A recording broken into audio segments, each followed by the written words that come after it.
It's been over a year since the crafter was implemented in Minecraft. I remember perfectly the moment it was announced. I was on a call with some friends waiting to watch Minecraft live. I thought about returning to YouTube only if something major happened in Minecraft. And it seems I made it happen. A few hours later, Mojang announced the crafter for version 1.21.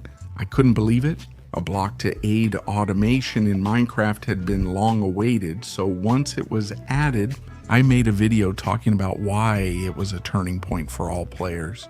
And now that the crafter has been in the game for a while, I wanted to show you why it's still amazing today. First, understand how the crafter works. To give you an idea, it's like a dropper, but instead of storing items, it crafts them when it receives a redstone signal and then ejects them. You get it by combining 5 iron, 2 redstone, a dropper, and a crafting table on the crafting grid. Once inside its inventory, you'll see 9 slots just like in a crafting table, with the difference that you can deactivate them to indicate the recipe you want to make.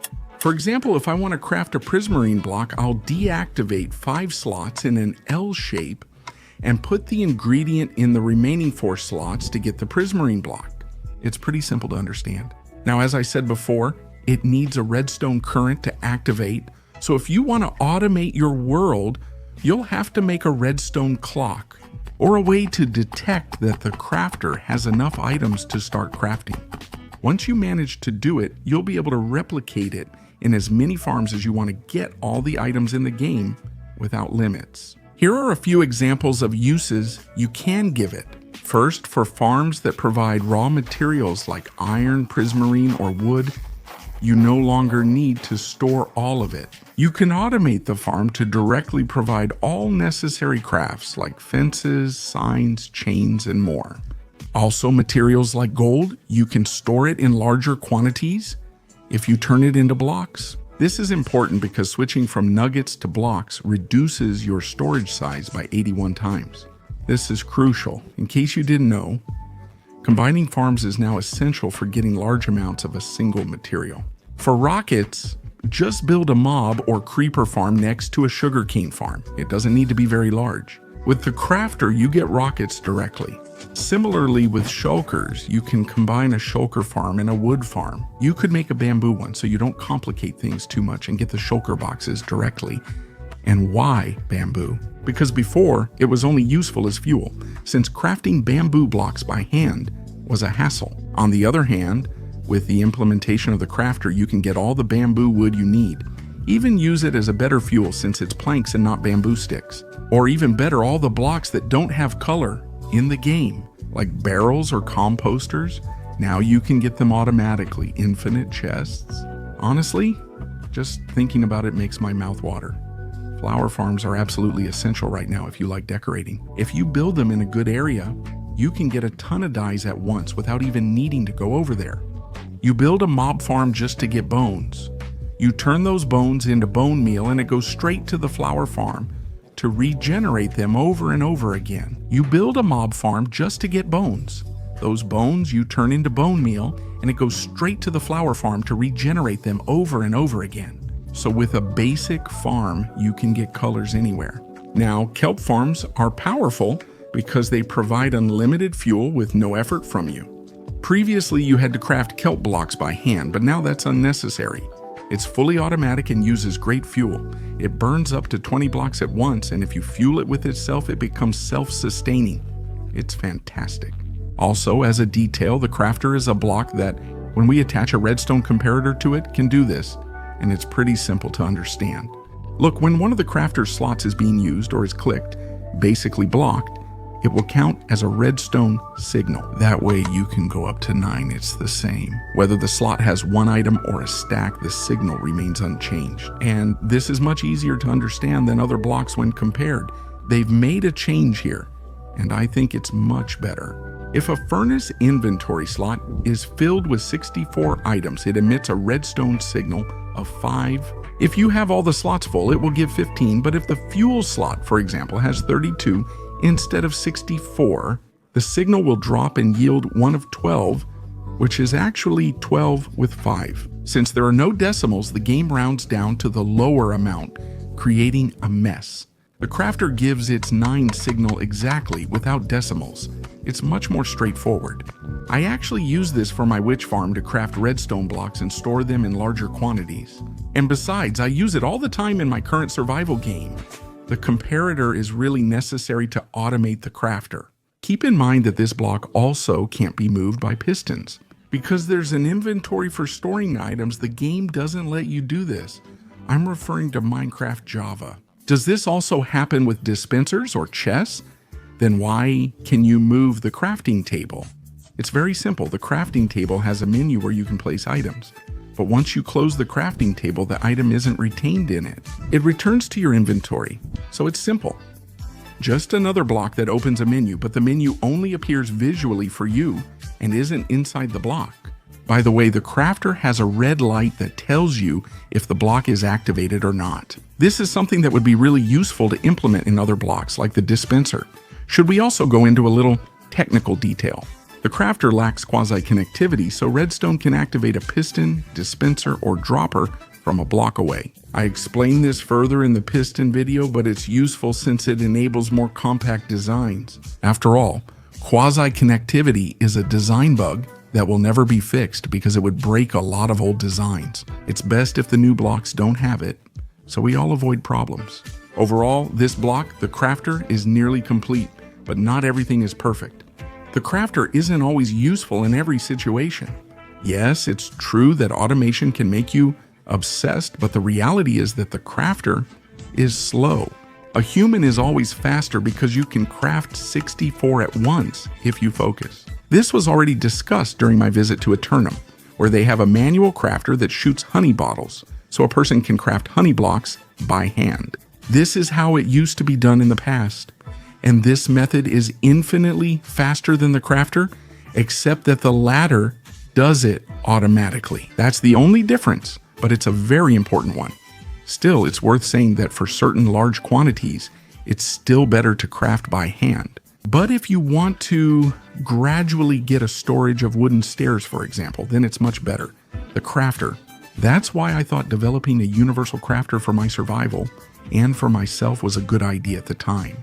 And after a long time pulling my hair out, I decided not to implement it. It's a very tedious build, and even if it was effective and worked well, it didn't achieve the speed I needed it to have. In fact, I made a few versions of this crafter, but they crafted about one item every 3 seconds, which is very slow. If I stack several modules of this, I can reduce the speed and even make almost a stack per second, but still, I craft faster than that. Can I combine several of these automatic crafters I made in my survival? By doing this complex system, I could reach a speed nearly matching what I get by opening the inventory now. I mean, it's not worth it, it's just not.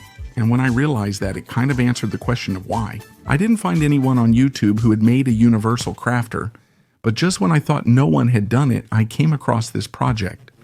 This giant mass of redstone mechanisms is called the Universal Crafter, and it doesn't use command blocks or anything that can't be obtained in survival. But to be honest, I'm not sure if it's really worth building it. Let me tell you. The designer behind all of this is Cubic Meter. We've already discussed him on the channel when explaining why nobody uses skull sensors. The thing is, he's developed another monstrous machine in Minecraft. This time it's more useful but also more complex. It's an automatic crafter that works at maximum speed, allowing you to get the product almost instantly and without any delay. It's a machine that, instead of crafting by items, crafts by shulkers. And you might be wondering if this is possible, so I'm going to explain it in more detail. The first thing you need is 9 shulker boxes filled with the items you're going to craft. That is to say, if we're going to make sea lanterns, we'll need 4 shulker boxes full of prismarine shards and 5 shulker boxes full of prismarine crystals. We'll place these 9 shulker boxes in order inside these minecarts with chests that you see here, following the order from left to right and from top to bottom. Once the shulkers are placed, there's a shulker unloading system, and even though I've made several in my survival, this one is completely different. A good shulker to a loader. It unloads items with a minecart with a hopper, which is about 8 times faster than regular hoppers. But in this version, there are 27 minecarts with hoppers instead of 1. Each minecart will carry a stack of the item from the shulker. This makes the system extremely fast. Mine carts with hoppers deliver items to 64 hoppers and the crafter handles the rest. But how does it work? Everything is measured precisely so the crafter finishes items in just 3.6 seconds. That means as soon as the items go in, it will output them crafted. It can't collapse or run empty. Everything is timed so that doesn't happen. All of this is achieved by making the hopper minecarts start moving with just the right delay, so the material can be distributed evenly. It's genius. It's complex, but it's genius. The best part is it works for any crafting recipe. You don't need to fill every slot. Say you want to craft something. Mass chests, because instead of filling 9 shulkers with wood, you would only fill 8, and the 5th inventory slot, which is the one that stays empty, would go without any shulker. And so you don't have to handle it, the crafter. He came up with a system that placed any random item in the space left unfilled, in this case, tropical fish. The system is simply a filter for a useless item, which, when it detects that this useless item enters the crafter, it holds it until the crafter is full. Then, a minecart with a hopper, also perfectly timed, will pick up that useless item so the crafter can activate without any problem. But it won't pick up any other item, only the one that's meant to fill gaps. This machine manages to produce a whole shulker of items in a very short time, compared to how long it would take a normal crafter or even a person. And the truth is that it's faster than a human crafting. But if building it in creative is already a headache, I can't even imagine what it would be like to build it in survival. In fact, Cubic Meter himself warns you in his video that this machine is not designed to be used in survival. You could. You can build it, but it's up to you if you want to go through that hell. In the end, Cubic Meter's channel is meant to push Minecraft to its limits and to see whether something is possible or not, and how far can you take it. So even though this can be built in survival, it's not useful. It's simply a proof of concept. That's why only his exists and there aren't any others. It's still interesting how a single block can change the way we understand the entire technical system of Minecraft.